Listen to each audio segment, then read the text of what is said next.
Hey, Draymond. Jeremy's first opportunity with Team USA. What have you seen from him from afar, his first year with the Pistons, and just your overall impressions with him this last year? I think the growth in his game has been incredible. I still remember the days in Philly of the scouting report being, hey, he downhill and he's Euro stepping every time, and playing off of him, giving him the shot, and to watch, his journey. He's one of the guys in the NBA now, and all-star, just an incredible year. And then going to Pistons, obviously I always watch the Pistons. I'm from Michigan. And, what he went there, what he's gone there and done is incredible. One of the most improved players in this league for sure. And, coming out here, it's very easy for a guy, especially a guy like Jeremy, who hasn't been at that level for as long as a Kevin Durant, for as long as, a Damian Lillard. It's very easy for a guy to come in and just take a back seat to those guys. He's came in, he's been aggressive, playing with extreme energy, and it's going to be a huge part and, play a huge role in us winning the gold. Thank you, James. We'll go with Nathan Anderson next. Nathan, what's up, man? What's going on, Dede? Man, it's good to see you. Congratulations. Thank you, man. I appreciate it. Two-part question for you, my guy. How excited are you to be a part of Team USA, and can we expect, a little bit of the trash talking against some of the competition, I'm extremely excited to be here. It's like every time I've played with Team USA, in my mind, I'm like, man, that's my last opportunity, but you just continue to put the work in, and, anytime, we're here, it's an honor. You're amongst some of the best players in the world. And, having the opportunity to share the floor, go defend our gold medals is incredible. Obviously, everyone always wants to beat USA, and we understand that, so to go and defend, our country in the way that we can is incredible. And so it's always an honor to be here. And I don't know how to play without talking. That's just who I am. I grew up that way in Saginaw, as you know. That's just a way of life for me. Thank you. Marcus Thompson, you're up, and then we'll go to Tyler Tackman. And you're not happy to see me, Draymond? Like, I don't see you. I saw Nathan right here on this screen. I don't see you. Marcus Thompson is a really common name. Hey, two questions for you. One, did you try to get Steph to join you for his first Team USA experience? And secondly, how are you gonna pick, number 7 and number 14 for the Warriors if you playing basketball with Team USA? Me and Steph have a great understanding, which is a part of our chemistry and part of our relationship. I understand him. I don't need to try to push him to play for Team USA because I already know the reasons why. And I don't need to try to come in between those reasons. So, no, I did not. I asked him, was he playing? He said no. That was the end of the conversation. And as far as 7 and 14, we all worked from home for a year. It's possible, but we'll see what happens. Obviously, the guys are back there doing all the work, and as they always have, and I'm sure they'll make a good choice. I'll give my input where I can, but I'm trying to win a gold, so it's important. Thanks, bro. No doubt. Tyler, you're up, and then we'll go with Chris. Hey, Draymond, this is Tyler Tashman with the Oregonian. I hope you're doing well. From the perspective of someone that's tried to guard Dame, what is that like, and what makes him such a great I feel like you just disrespected me, someone who tried to guard Dame. That's crazy. No, I'm just fine. Go ahead.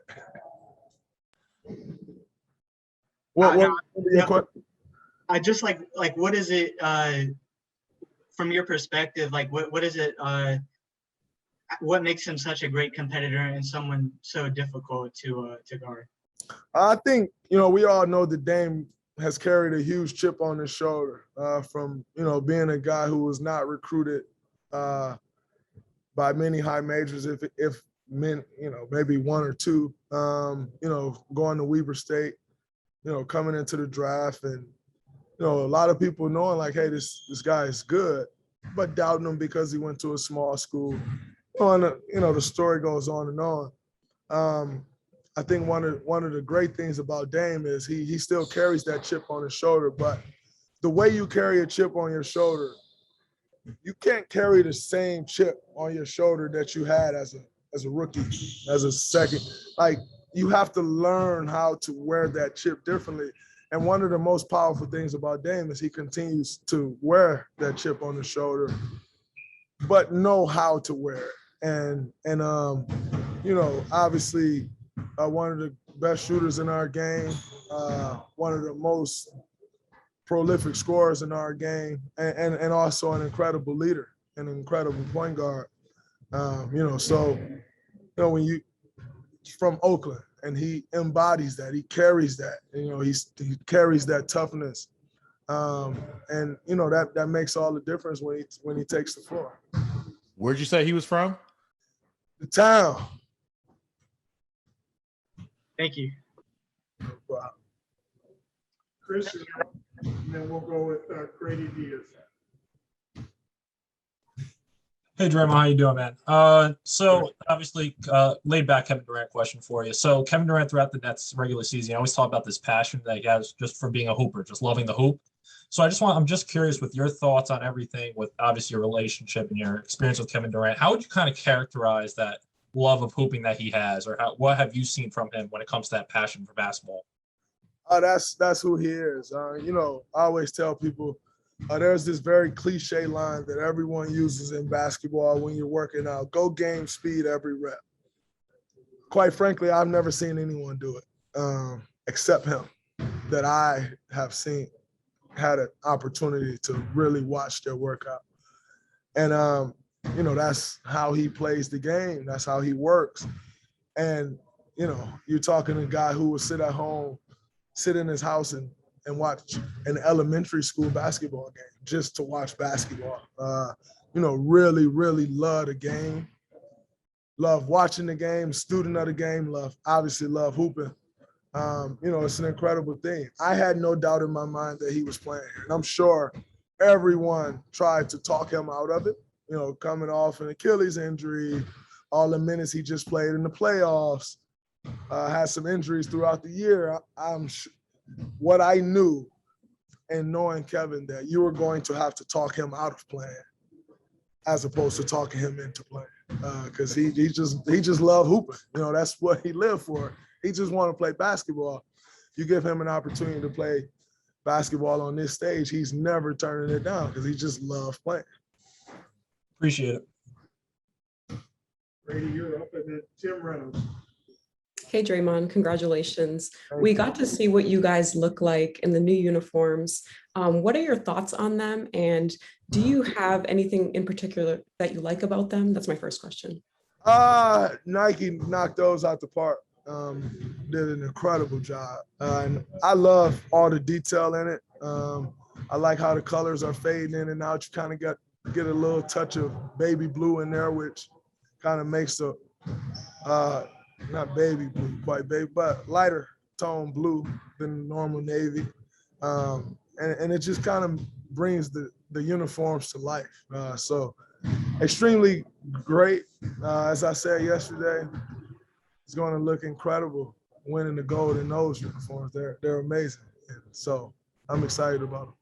And my second question is, you're going to be around some of the best women players in the world with Team USA. Are there any players on that women's team that you're looking forward to watching? Oh, all of them. When you're fortunate enough to make the Team USA, you're a player. So anytime attended the game last night, the Aces in the Mercury. But then, BG had an incredible game. Asia was incredible. Obviously DT will be there. Sue, all amazing, amazing talents. And so, USA women's has dominated, so having the opportunity to see them play is always incredible. I always look forward to it because as I've said before, you get to really see the fundamentals of the game. And, you know, they have shown year after year that they're the best at it. Thank you. Tim, you want to go? We'll go with Keith Berry. Thanks, Greg. Hey, Draymond, Tim Reynolds with the AP. How you You, if I remember right, I'm not even sure if the World Cup had ended in China. And I remember you were already saying that you wanted to play on the 2020 team. Obviously, it got moved to this year. But you were pretty adamant right from the get-go that you wanted to commit to this team. Why was that? And, you know, after everything's gone on in the world in the last 15, 16 months, why didn't you change your mind? Why did your commitment never waver? Well, I think when you have an opportunity to play for USA basketball, you do that. At least that's how I feel. And for me, it was a no-brainer. You know, I knew in 2016 that the next Olympics I wanted to play. And, you know, I'm extremely honored to have the opportunity to be here. But it was never a question for me. You know, this is what we work for. You work for the accolades, you work to win, you work to be on top of the world. That's what you put the work in for. And the reality is this year it's a 5-6 week commitment. And you know, looking at it, I can look at it short-sighted and say, 5 or 6 weeks, most of my summer, but it's 5 or 6 weeks. But I looked at it differently. I looked at it as 5 or 6 weeks of the rest of my life. And I'm sure there's several things that I could have done, you know, or several other pockets of 5 to 6 weeks that I can do whatever I would do with these 5 to 6 weeks. But the Olympics aren't one of them. You get one chance every 4 years, in this case 5. And I didn't want to pass up that opportunity. You know, I think as far as, you know, the last 16 months or whatever it's been, I think we all will look back at some point and truly reminisce or, you know, just really try to conceptualize how insane this time has been. But when that time comes, it'll be just that. It'll be what happened back in time, what happened back then. And it'll be a thing of the past. Now, I'm not saying COVID will ever be a thing of the past, because I'm not sure it will be. But this time period will be a thing of the past. That's just how life works. And I don't want to let what's been a hectic 14 or 16 months make me decide against an opportunity that I may never have again in my life. You know, and so it was a no-brainer for me. Thank you, Draymond. And we'll do 2 more questions. Keith Berry, and then we'll do Zora Stevenson. Draymond, Keith Berry, NBC Bay Area, deeply appreciate your time. With the announcement this morning that the Tokyo Games will be held without fans because of the rise in COVID cases. I know everybody here is a pro, and I know you've played before. You've played an entire season now without fans. Does it affect the dynamic or the energy of the team at all, and how they address the game? I don't think it affects us at all. I think, you know, if anything, like you said, we're all used to it. And normally when we go, the whole crowd is cheering against us. So if anything, it may help us. Because everybody's normally pulling to see us lose. And, you know, you get a lot of these countries that really feed off their crowd, you know, and you'll have other countries coming to support those countries to beat us. And so if anything, it may help us. It's unfortunate, obviously, you know, what's happening in Japan, the cases are rising. You hate to see it happen. But just from a pure basketball standpoint, I don't think it gives us a disadvantage, because I mean, for the better part of the last calendar year, most of us has been playing in front of no fans or very little. So I think we'll be accustomed to that. Know how to create our own energy. And from a fan standpoint and all the boos and people going against us, maybe it helps. Final question would be Zora Stevenson. Hi, Draymond. Zora Stevenson with NBC Sports. Coach Pop was asked about your defense earlier today, and he had a long list of compliments for you, which just included your natural affinity for defense and desire to be great. That's what he said. Why has defense been so enjoyable for you over the years? Well, number one, when I came, I'm very grateful for those comments from Coach Pop. Obviously, one of the godfathers when it comes to, NBA basketball for sure.